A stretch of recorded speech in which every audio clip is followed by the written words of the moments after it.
Hey, this is Gary Rockman, your real estate rock star. You are tuned into Connection. Welcome. I'm so glad to be here making your presence. So glad to be alive and just be here. Yes, indeed. Oh, man, it's been a good week. Hope your week's been good. This week is, who remembers? Who remembers? This week is this week is Father's Day week. Father's Day weekend is this weekend. And I want to, first of all, before I even get really started on the show today, I want to just shout out to all of the dads, and even those who may not be biologically a dad, but they're uncle or they're a coach or they're a teacher or just a mentor or anyone, any male that has basically been guiding children in the right direction, who's been there supportive in a supportive way for children. Shouts out to you. I know a lot of dads, we kind of get overlooked. I was just in the grocery store, and this time of year, if it's Mother's Day, you're getting greetings. You're greeting all types of mothers. You're greeting young mothers, mothers to be, old mothers, aunties, sisters. You're greeting everyone. But when it comes a time when the time comes around for fathers, that is just not something that really happens. So I wanted to first, before we did anything, thank thank those fathers. Happy Father's Day. It's so important, the balance of man and woman in a child's life. When it comes to community, this show is all about building community, and so it would be we would be nothing. We are communities cannot exist without the yin and the yang, without the mother and the father. We've seen many communities that have eroded over time. Many of our Black communities, especially in urban America, where the incarceration rate has been exorbitant due to Bill Clinton laws and three strikes you're out, and just and the lack of jobs and opportunities, where so many fathers have gone to a life of crime just to put food on their family's table. And because of that, many of them have gotten incarcerated, and some justifiably so, some not so.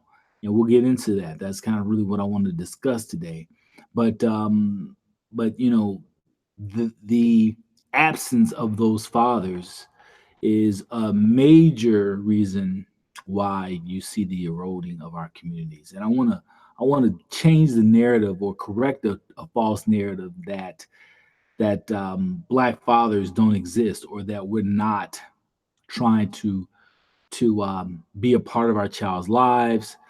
These are just false narratives that are out there. I've shared before on this show and on different platforms that I know I can name at least 50 men that I know well to the point where I know not only their first name, but their last name. Most I can even tell you where they're from originally, um, and how many children they have, and maybe even how many siblings they have. So these are people that I've known for years and I've known very well, that are outstanding fathers, outstanding. And I can honestly tell you, I can't create or come up with a list of even five that are sorry as dads. Now, of course, maybe it is where I'm, how I vibrate, or the men that I circulate with, we kind of, still sharp and still, if you will. So maybe some of it's that, I will give credit, right, to maybe some of it is that. But the truth is even in my comings and goings of just um, everyday circumstance, sitting in a cigar bar or whatever the case may be, I come in contact with men, real men, who are real fathers, real husbands, who are basically doing the same thing that I'm doing, really trying to put food on their family's table, keep them protected, guide them in the right direction for a brighter future for them tomorrow. So I really and truthfully can't say that I know. If I really tried, I could probably come up with a list of about three that need some work, right? That could improve. That I would probably, if I had an opportunity to kind of pull them aside and kind of check them a little bit, that I would do that. Maybe like three. These are not people that I come in contact with on a daily, but if I'm thinking about everybody that can cross my mind, right? I got at least 50, at least 50 great dads. And if I struggle, I can come up with like a short list of three. Three, really. So when they say that, we're not out here, that is definitely a false narrative, right? So happy again, happy Father's Day to all the fathers, right? I've shared that I grew up in a single family household. So, I am one of those kids who didn't have a father in his life. My biological father was actually married, but he was a father to his children that he had a wife with, right? So I'm a love child. So I used to think that I used to look at that differently, if you will, like I was abandoned more or less. But in truth, it wasn't really that. I was born into a situation that my father couldn't really be a father. He couldn't really be a dad the way that I'm a dad, right? He was married and he had two children with his wife. Um, Now, that doesn't take away or that doesn't limit the responsibility that he had bringing in a child, right? But I know that also he wanted my mom to abort me.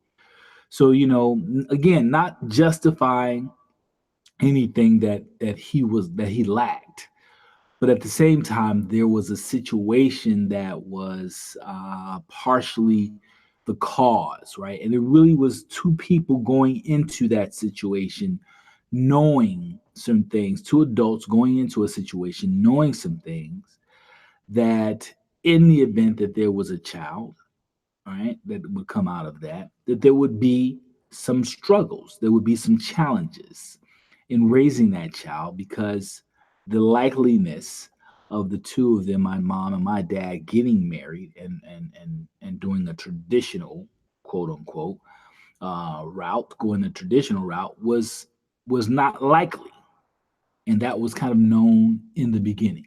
So, I can't, I can't just 100% just blame my dad for his shortcomings or the things that he lacked providing me in my life, right? And I was fortunate. I was fortunate, and I wrote about this in my book, Back from Hell and the Devil Didn't Win: How to Free Yourself from Poverty and Grow Generational Wealth. Rather, check it out on Amazon, Barnes and Nobles, what have you. I'm not trying to pitch it or sell it, but I'm just again speaking to it.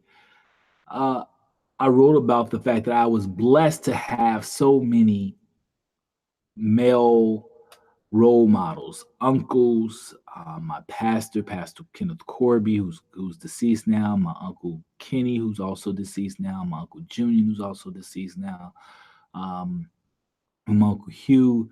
These were guys, these were men that were making sure, one, that I was guided right. They gave me great examples of how to be a dad. Really, they did. They gave me great examples on how to be a dad. Now, were they perfect?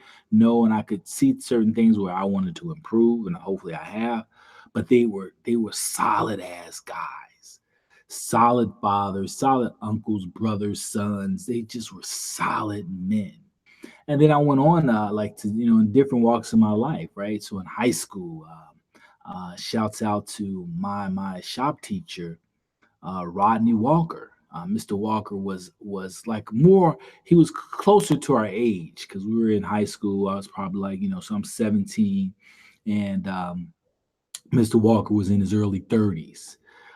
But so he was more like a big brother, if you will, than he was like a dad. But we had to kind of respect him somewhat like a older person because he was our teacher. And but he was again, I shouted him out a couple of days ago. Saw him on Facebook. I don't know if he watches the show, but I really love that guy.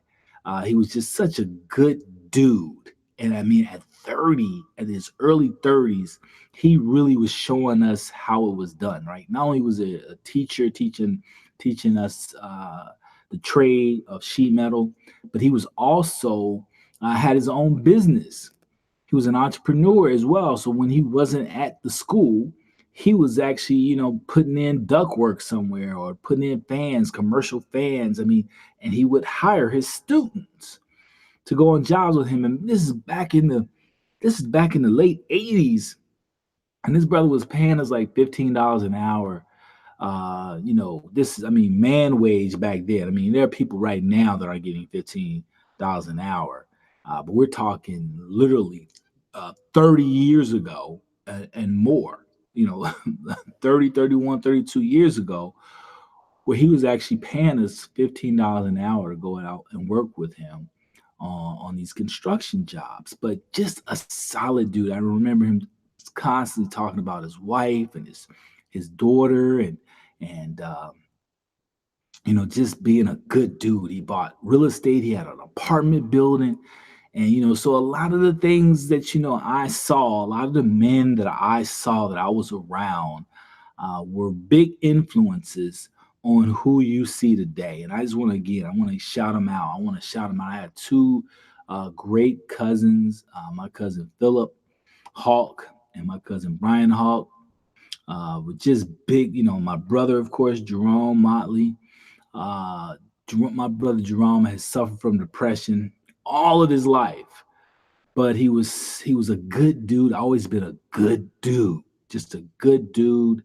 Um, Wanted to make sure that I was able to achieve, and kind of just spoke positivity into my life, and my cousin Philip and Brian the same. So again, I could go on, and the reason why I'm doing going on and on is because I really think it's necessary. But at the same time, I mean, I've had some really great guys. My pastor Kenneth Corby, who God bless him, uh, uh, was a father figure. He was hard on me. He was hard on me. He could help me to get my first job that I had as a I had a job, or actually I created a business out of it. But I was an entrepreneur. I was an entrepreneur cutting lawns, and I started cutting lawns. I was like 12, 13 years old. I cut the church's lawn, which is a sizable contract that I had, and I had that all the way through high school. And I had access to had an account at the hardware that they also allowed me to use, of course, because I was cutting the church's grounds and keeping the grounds up there. But it also allowed me to be able to have some foothold to where I could have other clients and get the necessary supplies that I needed in order to maintain those accounts as well. So I did that like all through high school, folks. And Pastor Corby gave me the skills. He showed me how to do the work on a more professional level, and just being on time, and he was hard on me, and he, a lot of things. When I went to him, I was struggling with reading, and he was hard on making sure that I didn't have any excuses, and would push me and push me and push me. And so again, and some of these folks, some of these men that I'm talking about, not all of them were black men. Some of them were white men. Pastor Corby was a white guy who I love like a father. Really, I mean, he looked out for my family, and when we were getting evicted, and man, he came through. Oh man, so many times on either getting the church to pay the rent, the back rent for us, or getting us moved somewhere, or finding another location for us. I mean, I don't know how many times, countless times, he found places for us to land, so we didn't actually end up with our belongings on the ground. So just really, I want to shout out to just good men, good fathers. Like I said, some may not be the biological dad, but they are still amazing, fathers. So happy Father's Day. With that, folks, I want to, wouldn't be right. Wouldn't be right if I didn't actually do what I do, baby, and that is read the blog.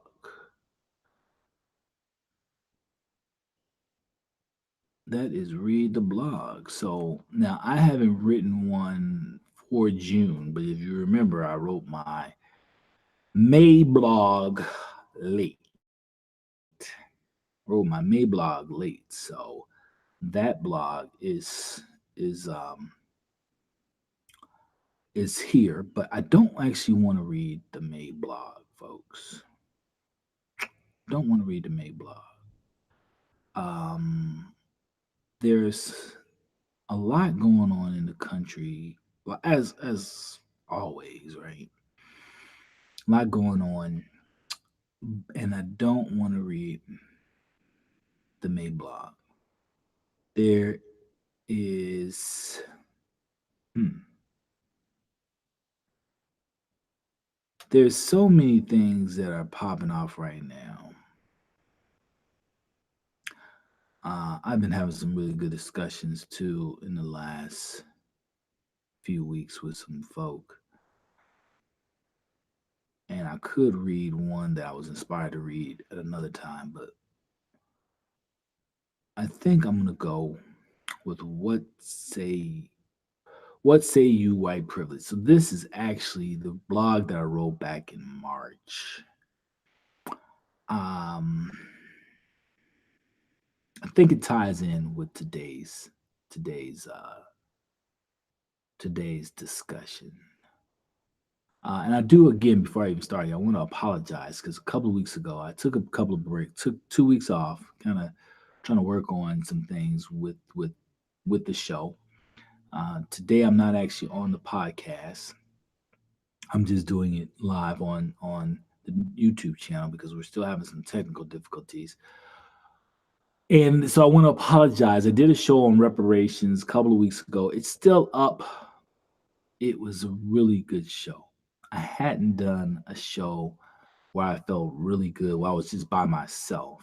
When I've had guests, those shows, come out great because the guests are just great. But shows where I hadn't had a show that I really felt good about in a little while I was just solo. And reparations was one in which, man, I felt I was hitting some really good points and really pleased with the show. And afterwards, I went back and the sound was distorted. Mm, it really crushed me. And I have all this equipment that I'm still literally trying to figure out how to use. And sometimes stuff is the battery's dead, or this is, just things aren't syncing up like I need them to.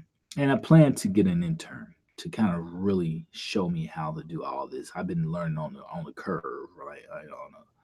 And I think I've grown in this, and I do feel a lot more comfortable than I did when I first started in September, actually producing the show. But when I have great content like that, I really feel like I've cheated my listeners, my viewers, because you couldn't get it from any.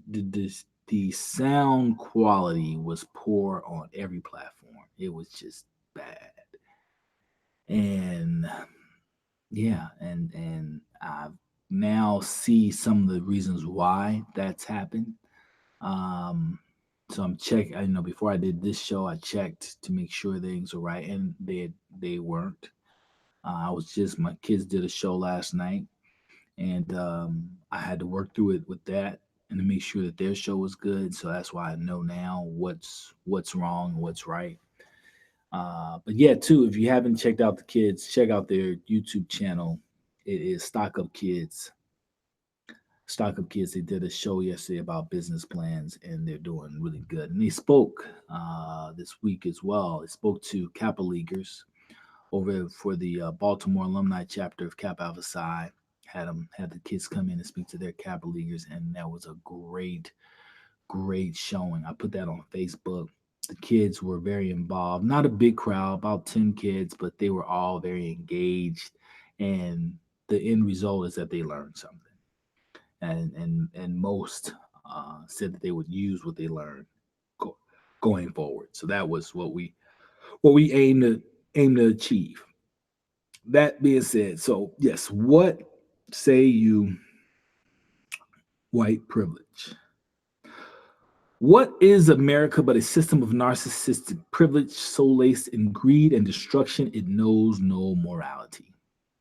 I have been a student of history as far back as I can remember. Because of this, I have grown with an understanding that in order to achieve greatness and not succumb to the culture, I had to focus on a greater purpose than the desire for material success.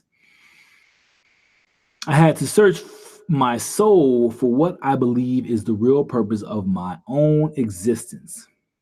If it could not be a life chasing, it could not be a life chasing money, it could not be one of power over others seeking worldly possessions.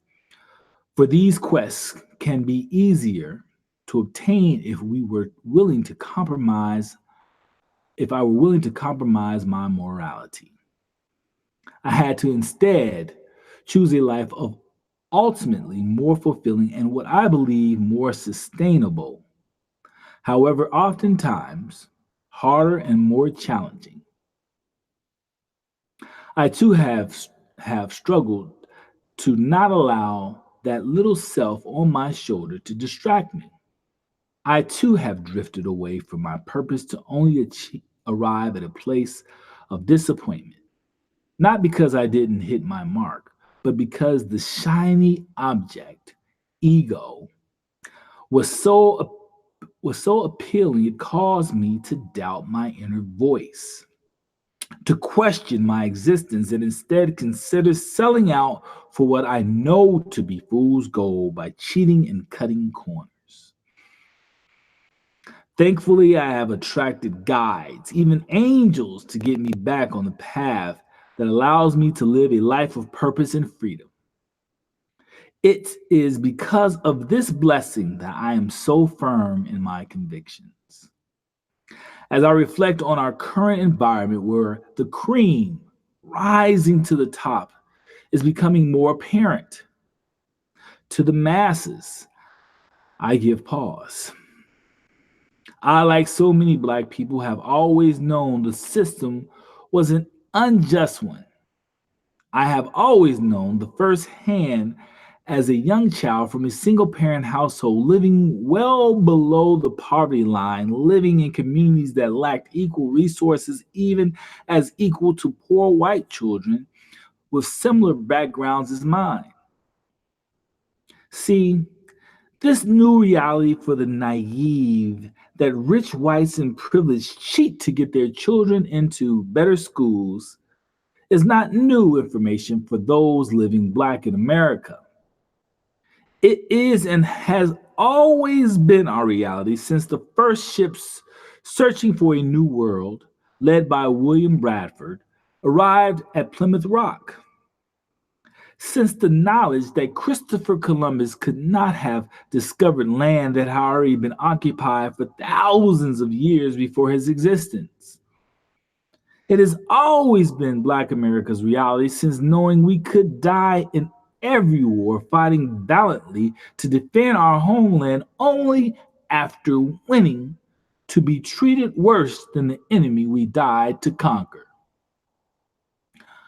The true reality is that not only Black America, but Black people everywhere have been the cream.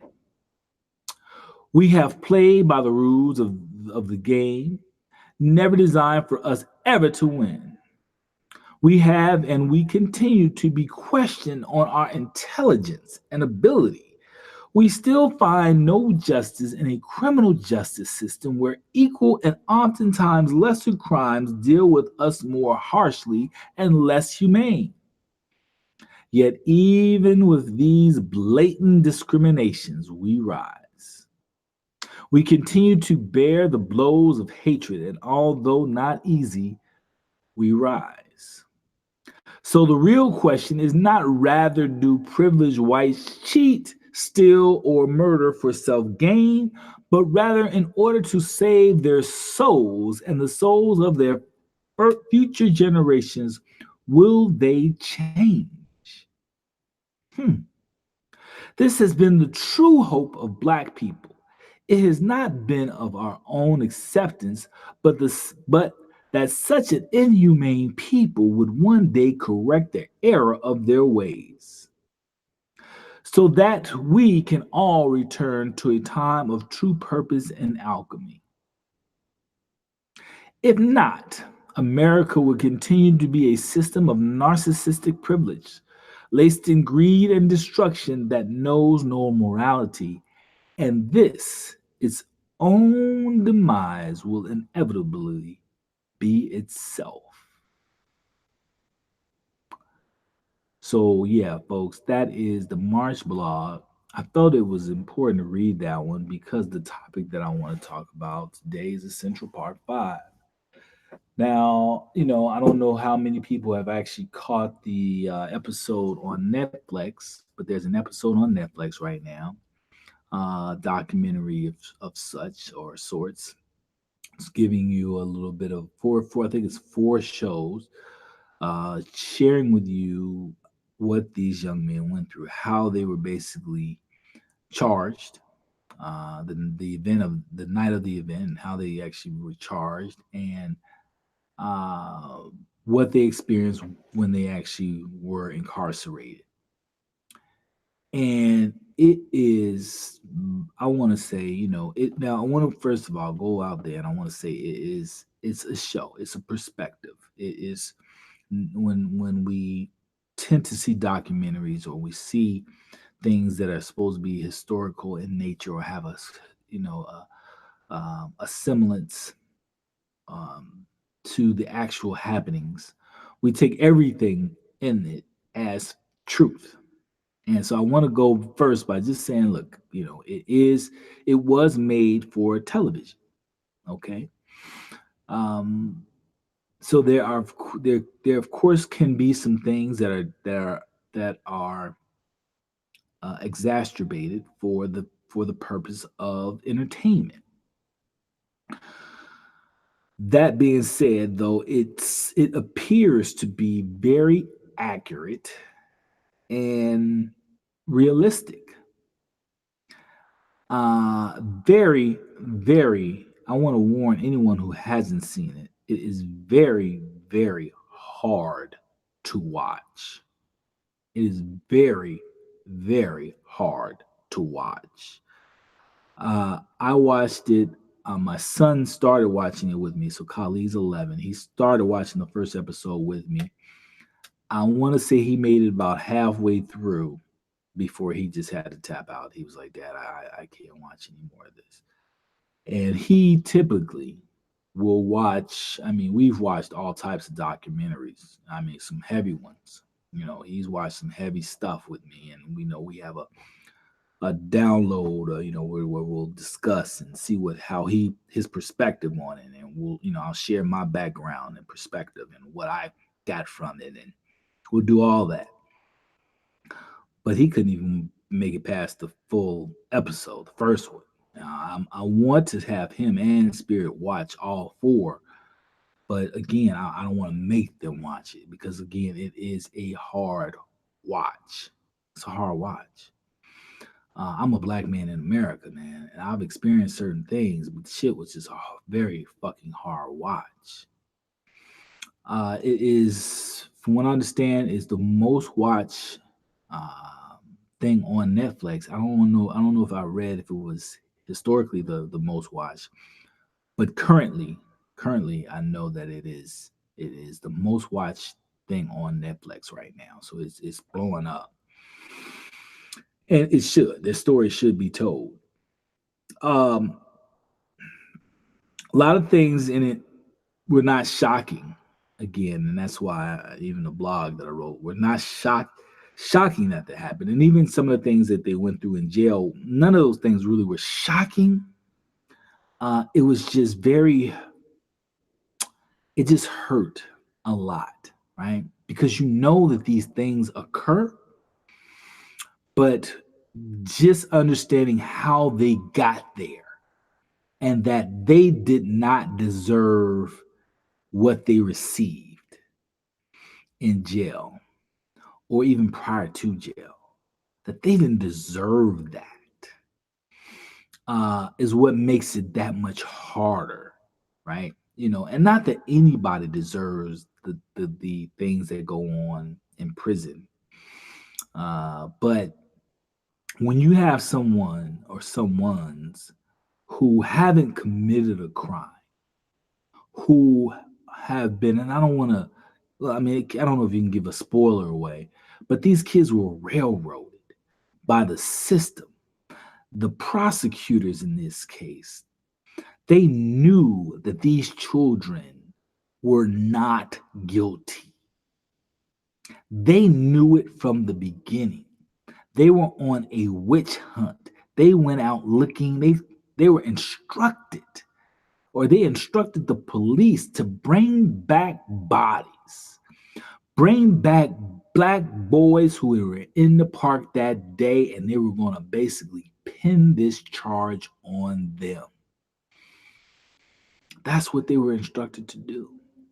And they went out and just collected black boys like they were collecting, like you were collecting bottle tops to take back to the grocery store or something to get the nickel, or to, I mean, really, like they were collecting black boys, and one in particular who was charged and did the worst of the time, wasn't even in the park the night of the event,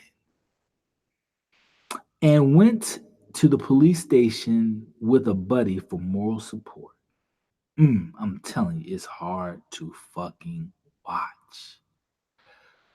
But this is what they think of us when they see us, is the name of it. But this is what they think of us. And there are people, I saw friends of mine on Facebook who were just shocked and couldn't believe, and all they were just, and then, and I've said this before on this show, and I know that there's some, I have critics who like, he's racist, he's this. Nah, I'm a historian. I am a historian. And I look at events that have taken place in history. And when I look at history, history is even what happened yesterday. It's not what happened 400 years ago. It's how do you treat me lately? But in the process of studying history, there has been a consistent hatred towards black and brown people. There's been a consistent uh, just abomination of white America and their soul and how they treat black and brown people. And quite honestly, they haven't had the payback. And so, though things have changed in certain ways, we are still living in a society that applauds racism, that applauds slavery, that applauds murder, that applauds rape, theft, as long as those in control of it are Caucasian. That's the world we still live in. When you look globally and look what Western world has done to just different black and brown countries, when you look globally, you see the hatred, you see the theft, the murder, the just, oh man, the just, the sickness that has been orchestrated not primarily by black people. It's history by white people. If you look, I don't care where you look. If you look at this country and what we've done, Bill Clinton, and I don't know if people remember this. Bill Clinton, um, when he was accused and impeached of getting fellatio by Monica Lewinsky, to take the heat off of him, he started dropping bombs on another country. He ordered a bomb strike because he wanted the news to change, take the news off of him and put it on this bomb strike. But literally, it was at that time there was no real reason to bomb the country that he was bombing. That's the sickness of the people. The life of these other folk didn't matter. Um, the current president put an ad in the paper during the Central Park fire that they should be killed. He has never apologized. They were exonerated. He has never apologized. He and so many like him don't feel a necessary need to. See, this is a sick people. See, black folk and white folk know this, and even those of you who may want to say that, Gary, you racist or whatever you want to call me. If you look inward, if you just look at yourself and you look at black people, you know that black people are the most forgiving people on the fucking planet. We just are. We don't even vibrate on the frequency of hate and kill. Now, there's a lot of destruction that we do to ourselves and our communities, and that's really some of that's occupational risk, if you will. And I say occupational risk because many of the people who die in these urban communities are in illegal businesses that require them to carry weaponry, that require them to sometimes protect themselves in ways in which normal people don't have to protect themselves.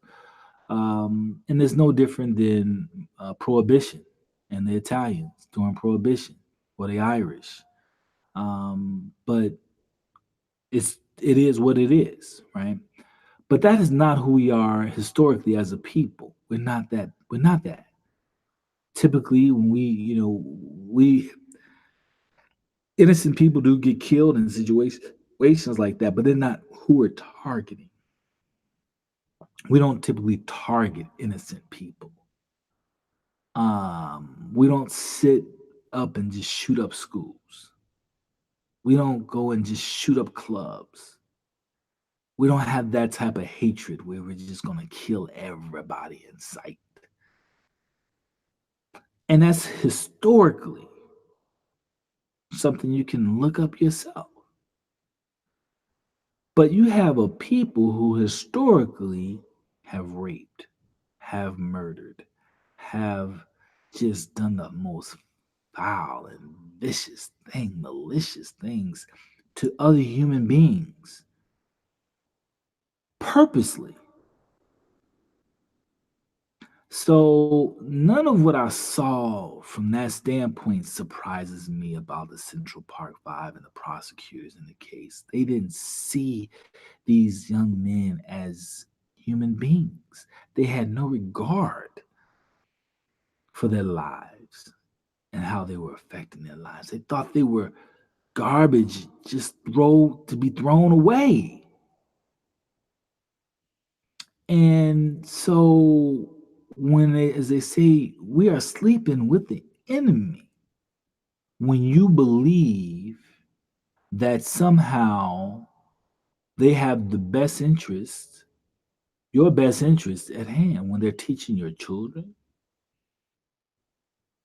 when they are uh, running for office, when they're your public officials, when they're your police, when they're your doctors. There is enough historical data to show that we have been used as guinea pigs medically. We have been infected with all sorts of disease, or allow the disease to run rampant through our bodies, knowing that we had it, and us being never told that we had such disease. We have been given disease in order to kill us. We have been given all types of drugs in order to kill us or to slow down the rate of our population, reproduction. We've been redlined into communities, into poor housing. Everything that you could do inhumane to a people has been perpetrated upon us and by white folks in this country, not hundreds of years ago, not even decades ago. How about yesterday? So when I watched it, and I want others to watch it, I do hope that you do watch it. It was just more of an affirmation, or excuse me, an affirming of the things you already know, but it got to me a little bit more. And I think it got to me a little bit more because deep down, a piece of me wanted some fucking revenge.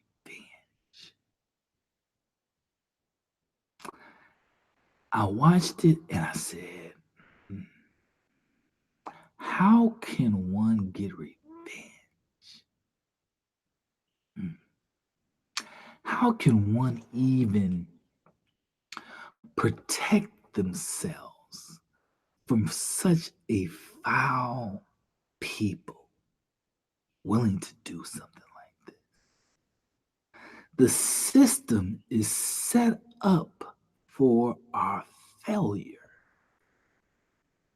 It's set up for failure. The system ain't flawed. The system is working perfectly fine for those who designed it to work for them and against us. So, as we get ready for another election cycle, and you start to even investigate the people running for fucking office, they are either have had the same sentiment about us as the prosecuting attorneys in the Central Park Five, or they are token Negroes who have been whitewashed and feel privileged to sit at the table of white folks while doing their bidding. That's what we have to choose from. And that shouldn't really surprise anyone. Because again, if we're students of history, you're not going to get Nat Turner as president. You're not going to get Marcus Garvey or Elijah Muhammad as president. Why? Because the system won't allow that type of person to get in office. The system is designed so that people even like me don't get certain opportunities because our influence to the other direction would be too much.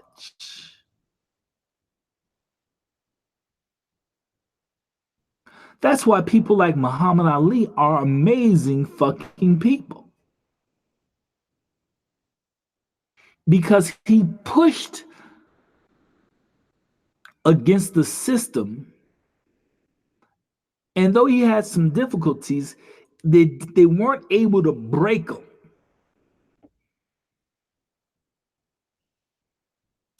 And he became iconic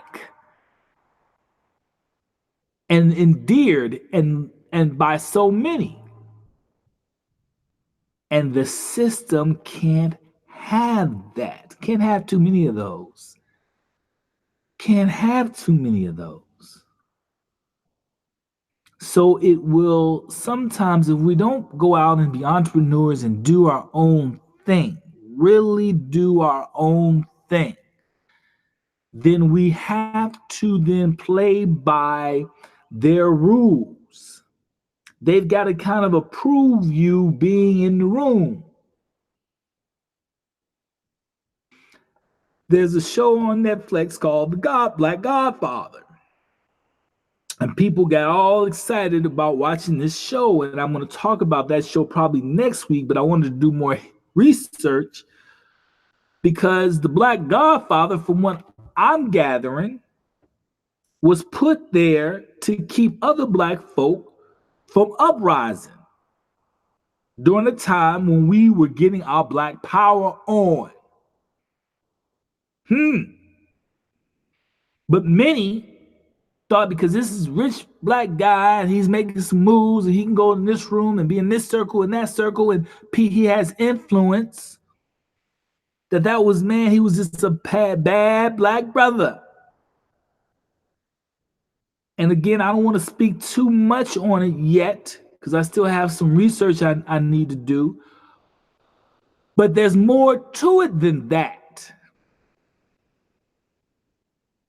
And if what I'm researching is correct, we don't want those type of Negroes, money and influence or not, to be the representative for us, not real Black people. If what I'm discovering is truth, and I'll let you guys know. But I will say, even without speaking of him per se, that we have held Black folk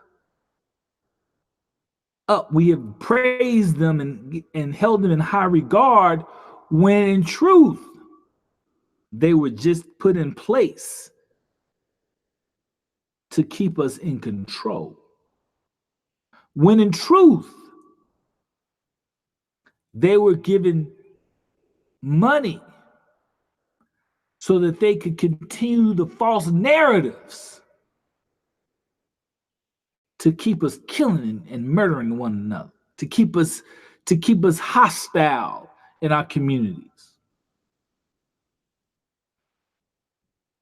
Work instead of collectively working together, instead of collectively building something positive in our communities. We have to be careful and we have to wake up. Just because you're degreed doesn't mean you're educated, and the dumb shit doesn't mean you should be leading anyone. If you don't have solutions for our people, if you don't have solutions, sit your ass down. I don't care how many degrees you have. We need people with real solutions to move us forward. And so the Central Park 5 piece was a piece, when I'm watching it, I'm hurting inside. Because these young men didn't have anyone that could change the outcome in their lives. They had good parents. Their parents did the best they could with what they had. Reminded me of mama.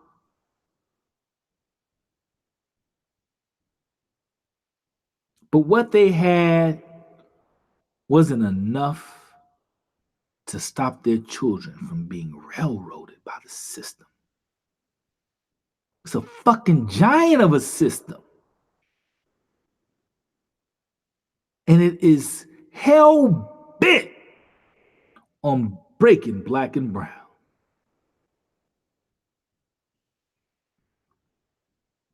Hell bent. We still have folk right now talking about who's going to be the next president because we're not understanding this chess game. We are still believing that we are a part of this system or a part of America. The only way it appears that you become a part of America is if you believe in what America believes in, and that is the murdering and hating brown and black people. Now, it may not put that out on its banner, but in order for it to achieve its greatness, that's what it has done, and that's what it must continue to do. It's as simple as that. America wouldn't be America without the slaughter and murder of black and red people. Black, brown, and red. Mexico was Texas was Mexico.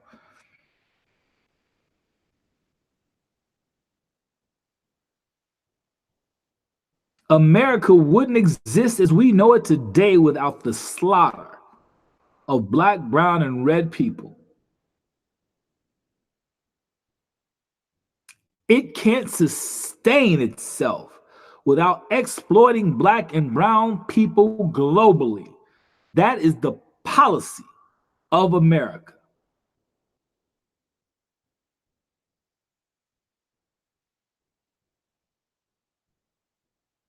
It looks to have allies, but its allies are white. And it will do whatever it takes to continue to strengthen those relationships with those allies if it means allowing those allies to kill black and brown and red people. Look at Israel. NATO was established so that whites would not kill each other. But everyone else was free game, open season. Until we understand that, things like the Central Park Five will continue. Because you have to take yourself out of the system. You've got to take yourself out of this situation of thinking that you are a part of what's going on, that they have good intentions for you and me. Now, to get even deeper on this, and this is why my man Fred Hampton was killed, this includes you, poor white folks. Yes, even the redneck that thinks he's better than me. The people who established this country don't think you better than me. Not really. They've made you believe that they think that. They made you believe that you are. Because they need to keep you in control and keep us at odds with each other. But trust and believe they'll put your white ass in those shackles too. They do it left and right every day.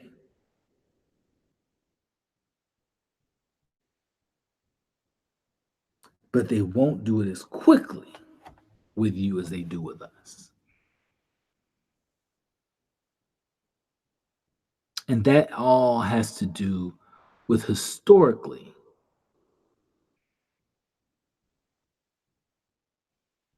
what they have, the narrative they have created about us.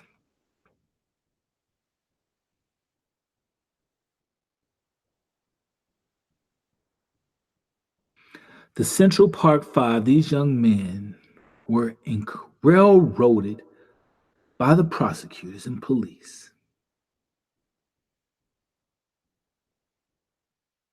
The system was designed to do what it did. And if we are silly to think that it was anything different than that, then we are silly people. It locked them up. It threw away the key. And had not the real person who perpetrated the crime come forward, those young men will either still be in jail or still bearing the embarrassment, the humiliation of a crime they never committed.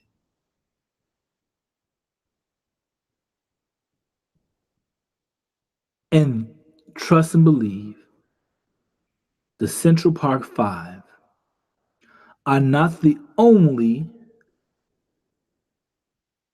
black and brown men who are experiencing this and who have experienced this in their lives. There are more stories similar to this that will never come to light. That will never come to light.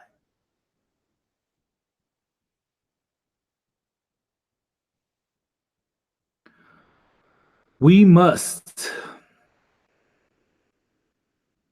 do the 3 B's if we're ever going to change any of this. Think black, buy black, build for black causes. Those are the 3 B's. Now, my redneck friends, you can join in with us.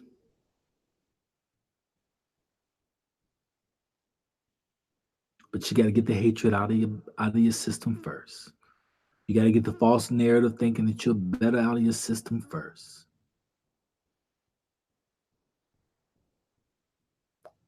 Think black, buy black, build for black causes. That's the only way this is going to change. You can get as degree as you want to get. They want your degree. They can then call you one of theirs. If you're not representing anything else, you can be degreed, still represent, still rip havoc. People don't realize the Black Panther Party were highly degreed, but they were also highly educated. That's my show for the day, folks. If you know a dad, if you know a father, a young man, been a mentor, a good leader, give him a hug. Let him know Happy Father's Day. Don't just walk by with your mouth closed. If you look at a child, love on a child. Our children are hurting, and they need our love and protection. I'm going to keep moving forward. I still got a lot of dreams and a lot of goals to meet. I'm still very optimistic that I'm going to achieve each and every one of them, even in my difficult times.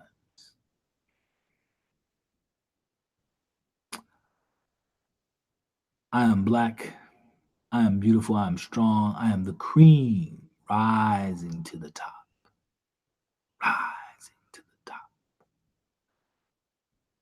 I love you. And I hope that you love yourself. Until next week, folks, keep moving forward. This is Gary Rockman, your real estate rock star, and you've been tuned into Connection.